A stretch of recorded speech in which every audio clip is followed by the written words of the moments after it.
So Isaiah and Yeshua and Paul are all saying the same thing, that because of the good news, the Gentiles have become near such that they're no longer strangers, not becoming members of the house of Israel, but fellow citizens in the household of God, which was occupied at first solely by Jews.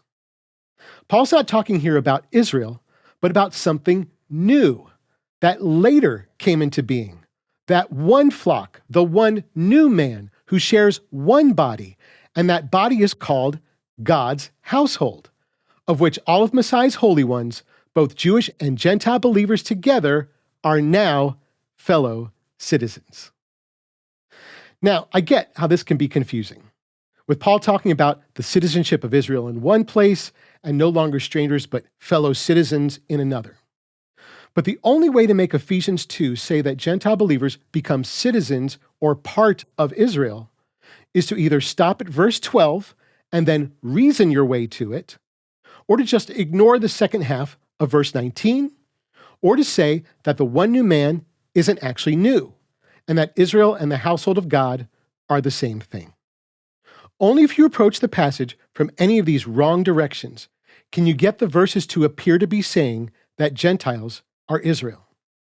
But when we follow Paul's complete train of thought, especially in light of other relevant passages, we instead see that his point was never to depict an expansion of Israel, but a joining of the remnant of Israel and the reconciled of the nations into something completely new.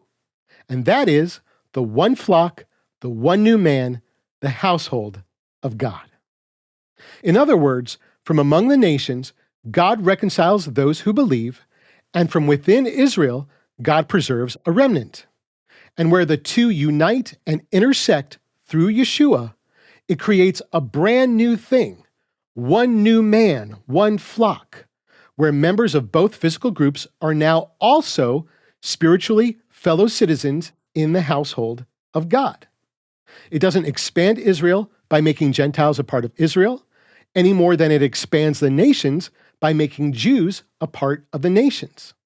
But together, in one body, through one Spirit, Jews and Gentiles share the same membership in the house of God.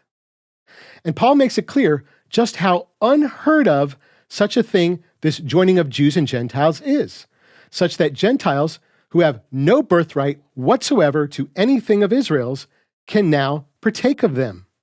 In chapter 3, verses 3 and 6, he says, "The mystery was made known to me, namely, that the Gentiles are fellow heirs and of the same body and sharers of the promise in Messiah Yeshua through the good news."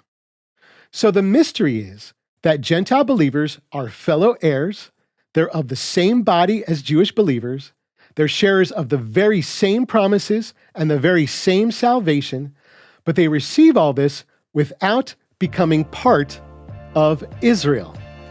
That's the mystery.